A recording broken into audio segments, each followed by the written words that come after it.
Hi, I'm Ross the Boss here. We have a great interview today. We have six-time Emmy winner John Brenkus. He has a new energy drink, which I'm going to talk about. John, welcome to the show. Yo, thanks guys. Thanks so much for having me on. So I want to ask you, you're the sports science guy. I watched you for many years, loved it. I always thought I should be on because I'm an avid softball player. I always think I have a better swing than Bo Jackson, and I think I have more power than Bo. But saying that, let's talk about the COVID and how it affects sports. What's your whole take on COVID and in sports, basically? What do you feel?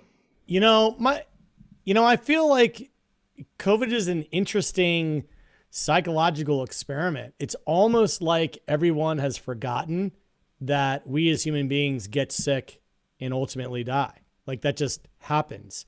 So we're faced with this new sort of frontier where is it a good idea to wear a mask? Is it a good idea to social distance?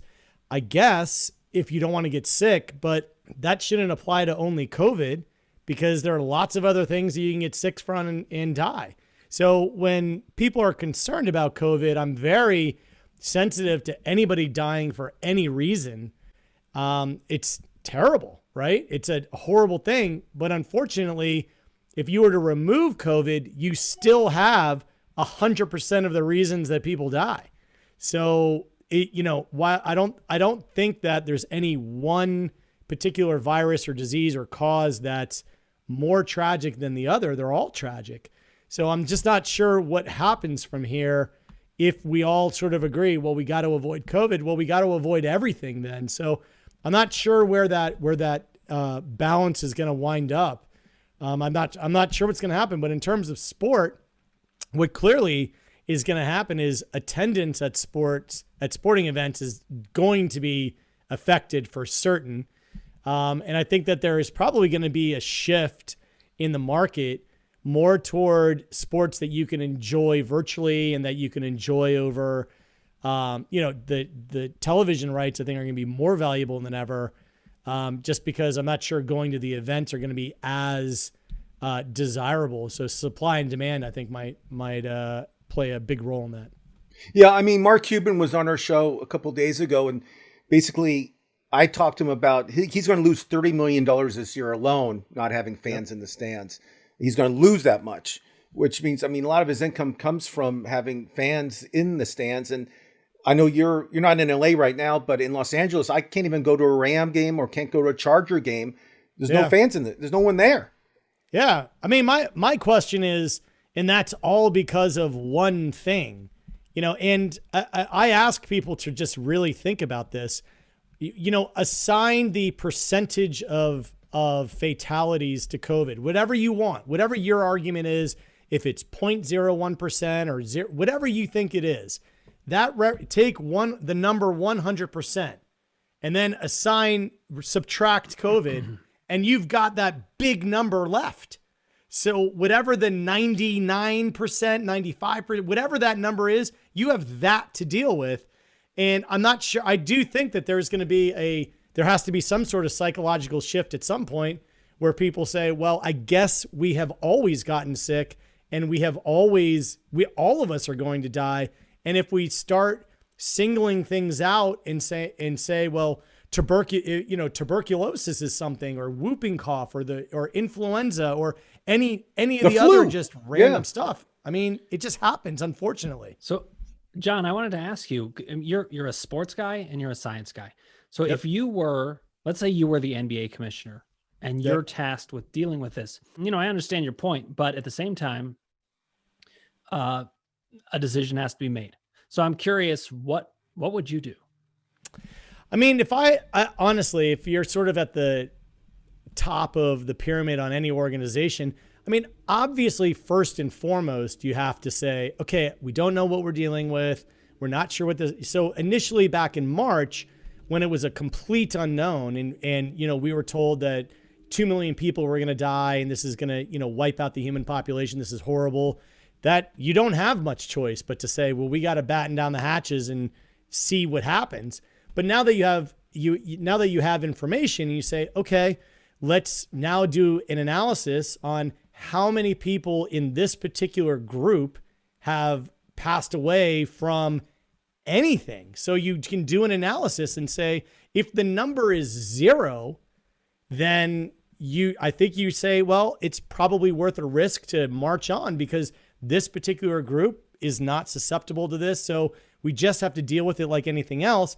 If you're in a group that's vulnerable to something, you're not just vulnerable to one thing. If you're, obviously if you're over the age of 70, or if you're in poor health, or if you have a lot of other things like diabetes, obviously you're at a higher risk, but not just for COVID, you're at higher risk for everything.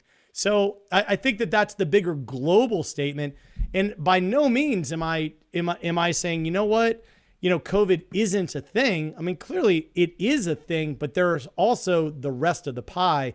So as a commissioner, I would say, here's all the information you need to know whether or not you want to partake or not. Because if I take COVID away, there's still a gazillion things that could happen. And you as a human being have to make an assessment as to whether or not you're going to press forward. I don't think we can put the burden on each organization to say, okay, you're not going to get, I just don't understand. I'm not sure I understand the argument. Why only COVID? Why is it, hey, you know what? There are 5 cases of COVID. Well, what if there are 15 cases of the flu? And when you say, well, it's a higher mortality or fatality rate, well, it's not higher than everything else combined. So I don't think people are thinking that way of, well, what happens when COVID doesn't exist? This is kind of making me think. It's reminding me of what I know of you in doing a little research on you. Growing up, you were a big sports fan. You played lots of different sports. Yep. It sounded like, by your own admission, you weren't at the top level you wanted to be. I can relate to this. I was an athlete, but I was never at a really high level. But you also were very interested in science. Was that true even from an early age? And how did that end up playing out? So, so exactly almost. You ended up doing your exact combination. I mean, it things just sort of happen like that. If you lock yourself in your bedroom and you play guitar all the time, you end up writing songs or being involved in a band or figuring something out because that's just what you did. I mean, I honestly have always just been really into math and science and in sports, and that's just been my life. So the television, when I started out, the television that I made was very geared toward, science TV and sport TV. And then we ended up putting those two things together in a program called XMA, Extreme Martial Arts. And that was really a tipping point for us because Tom Cruise did the raps for us. It was tied in with The Last Samurai. It was a big show on the Discovery Channel. And then from that, it was Fight Science, and then Sports Science happened, and then 20 different programs on science. So when I say science is my passion and all I've ever really known and all that I've really done in media, that's, all my relationships stem off of the fact that I've been very engrossed in the world of science and sport. And I feel very incredibly blessed that sports science has had the effect that it's had because we were at the right place at the right time with the right property. The iPhone hadn't been launched. There were no wearables. Sports science wasn't even really a term back in 2006 when we started. So, it's something that obviously it had an 1,800 episode, 6 Emmy run, and, it brought lots of good things. So I'm just continuing to build on that very fortunate success. No, the show was definitely a phenom. I mean, everybody I know, and I produced the Tonight Show, I produced Bear Grylls, I produce a lot of shows that have a lot of athletes on them. And that being said, everybody talked about your show and what an effect it had on people, and just all the tests you did. You were so ahead of the curve doing the show. And my question to you is, what athlete, you've done a lot of athletes, you did a lot of tests with all different groups, from ping pong players to tennis players to basketball, football, baseball. So what athlete do you think is the most rounded athlete in the world if you had to pick one person or one sport, let's say? I mean, I think the definition of athlete is one that we have to define in order to have that argument. We did a fantastic study on the greatest athlete of all time. We created 30 different metrics, and we compared every athlete to themselves, to their era, the era that came before them, the era that came after them, all the other great athletes. So it was strength, speed, reaction time, et cetera. And we created this aggregate ranking metric. And what was interesting is that I sort of started out with the premise that, well, Bo Jackson's the obvious answer. So I'm going to create the Bo Jackson killer. So we have a surprise, and I'm going to put longevity as a category. And then Bo's going to rank very low, and that will even things out, and we'll have a surprise winner. As it turns out, after 8 months of a deep scientific study, the winner was Bo Jackson. Wow. And the reason being that in longevity, everyone's like, well, he only played in the NFL for 3 years. I'm like, yeah, but he played baseball for 8. Jim Brown only played in the NFL for 10. So when you put everything into a perspective and you say Bo Jackson is the only human being to be an all-star in 2 different professional sports, that is against the competition of everyone.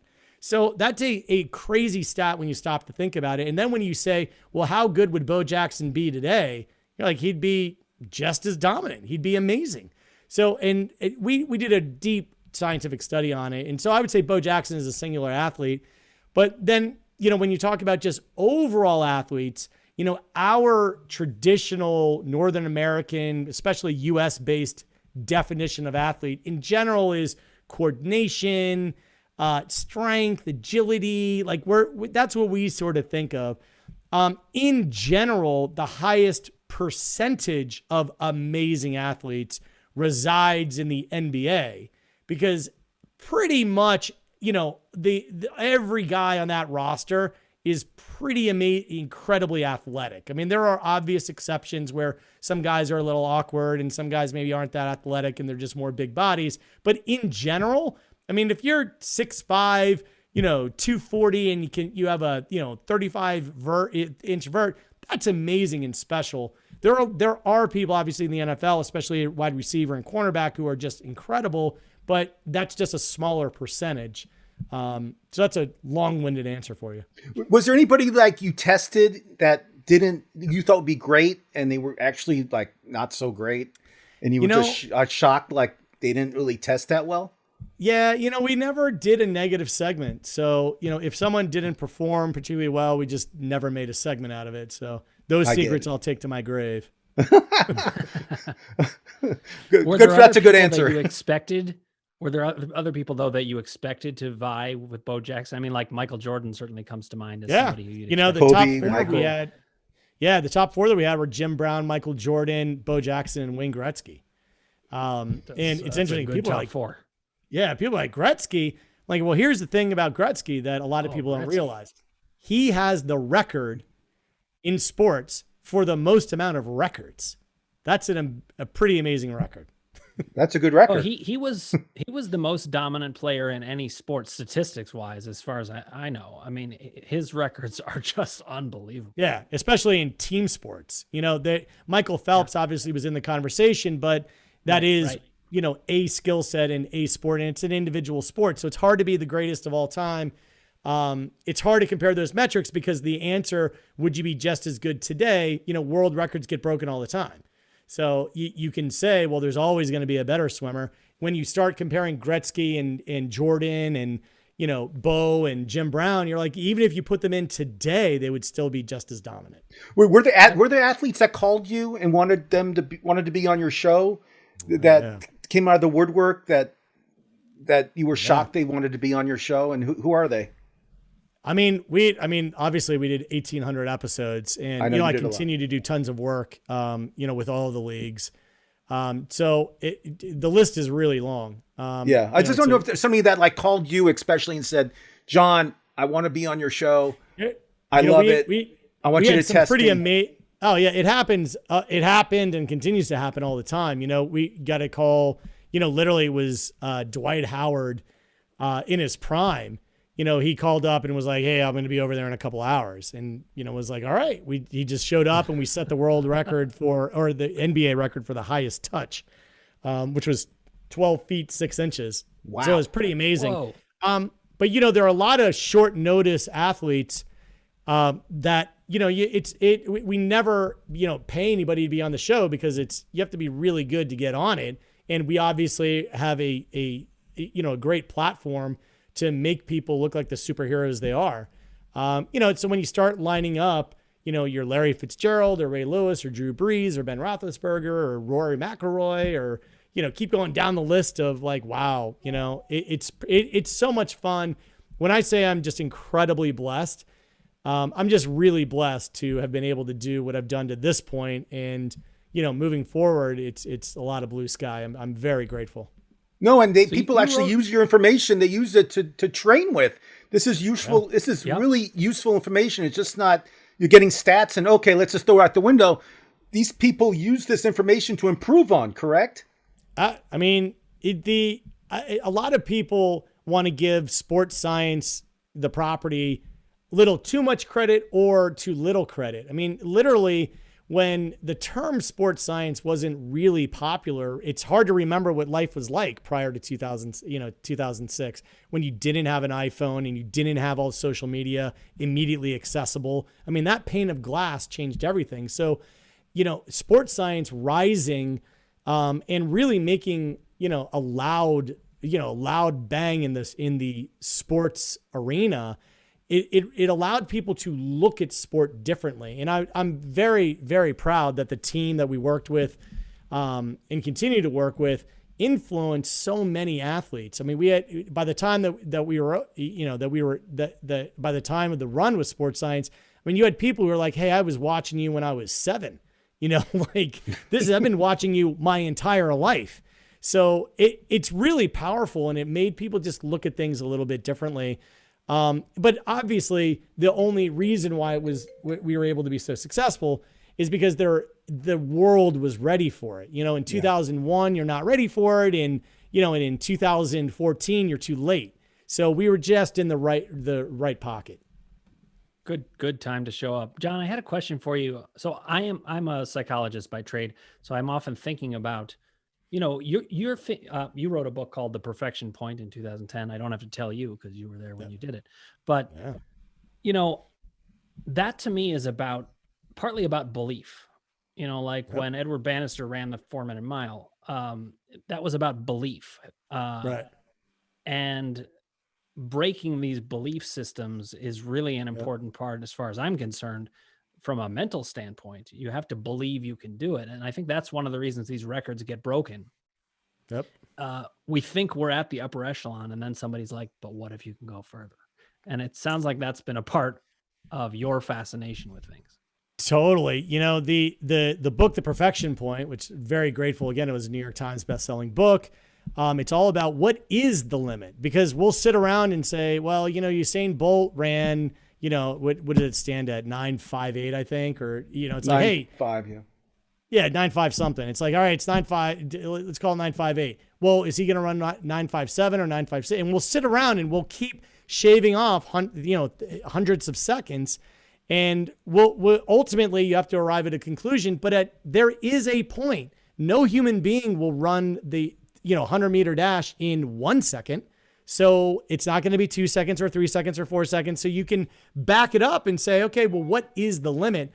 And if you actually optimize every single factor in an equation and say, well, what is the theoretical perfect amount of tailwind, of, friction on the ground, of weight, of, power to weight ratio, and every single fact, you can come up with an answer. So the book, The Perfection Point, takes a lot of different events and I think concludes in a really interesting way. Here is what the limit of human performance is. And that's not just to throw down a gauntlet to have somebody prove it wrong. That's to say, I just don't think it's going to be possible to be better than that, because there is a vanishing point. Given the scientific facts. Yeah. Yeah. I mean, that's it. What's interesting is how people say, oh no, records will always be broken. And I'll say, but you'll never run 100 meters as a human being in the current form, right? Quantum physics aside, we're going to look at Newtonian physics. You will never run it in 0.1 seconds. So you'll say, that's right. So I'll say, so there is a limit, because we know that there is something that's truly impossible. And one thing that's interesting is, that psychology about, anything is possible. Well, I mean, that's more of an expression than literally true, because you can't jump off of 2 feet and touch the moon. mean, that's not Right. Well, possible. it's really about expansiveness. It's not about Correct. There is a limit, but we do need to Correct. keep expanding. So speaking of expanding, I understand you have a drink that you wanted to right. talk I'm about, working. and Yeah. I hear it expands limits. So. I'm excited Yeah, about yeah. it because the magic word is no sugar. And when somebody Listen. says no sugar, I can drink it, which is great. That's right. So, Killcliff? like you, I don't consume sugar. So, Killcliff, the clean energy drink, I'm now their CMO, and incredibly proud for the work that I'm doing with Killcliff, founded by a Navy SEAL, run by a Navy SEAL, is really solving the problem of toxic energy drinks. If you just look at the amount of sugar and synthetic caffeine and energy drinks of all the big brands, it really is toxic. I mean, for lack of a better word, it's, whether you think it's figurative or literal, they're not good for you. Yeah, I mean, you can't put that much sugar and caffeine in your body and expect it to perform well. So and especially, the COVID of it all, and people now worried more than ever about their health. It starts with what you're putting into your body. So just use common sense own what you put in your body. Is it better to live off of cotton candy or fruits and vegetables? Like which are you going to pick? And when it comes time to consuming a drink, honestly, you should eliminate sugar and, artificial ingredients, synthetic caffeine. And Killcliff is really one of the answers that I think is a fantastic answer. I drink water and Killcliff. Those are the two things I drink. And we John, just launched. what flavors do you have in this drink? Yeah. So we have over 15 different products now. So this is a CBD drink that we just launched with Joe Rogan. So we did a collaboration with Joe Rogan. It's called Flaming Joe. It's a spicy pineapple, CBD infused, 25 milligrams, no sugar, nothing artificial, nothing fake. And it's just an amazing beverage. So, we've got, a whole line of CBD products. We have a line called Ignite that has 150 milligrams of clean green tea caffeine. We have another product called Energize and Recover, which is 25 milligrams of clean green tea caffeine. Again, no sugar, nothing fake. And they're absolutely an amazing product. I highly encourage people to check it out. Killcliff, KILLCLIFF.com. .com, and it'll be in stores soon, correct? I can go to. It's all over, especially down in the Southeast. It's all over. If you go to killcliff.com, we have a store locator, and you can see where it is. But you also can buy it. We have a very big online business, so you can buy it at killcliff.com. I can't wait, Dan. I can't wait. Actually, I was thinking just briefly. I wanted to say, do you remember the movie Super Size Me? I do. Okay, so I mean, it was the sugar drinks that were really killing people. So this is great. This is great that you're getting out there with that message and helping people be healthier. And we appreciate it. We appreciate you having you on the show. We'd love to have you back sometime. This was fantastic to get to hear what you do and how you thought to do it. Awesome. Well, listen, guys, I cannot thank you enough for your support. I think your show is great. You guys have had some just killer guests, so I'm honored to be a part of it. John, thanks again. Thanks for coming on, and we can't wait to drink Killcliff. Make sure everybody else drinks it too. That's Sounds awesome. good. Go get Flamin' Joe.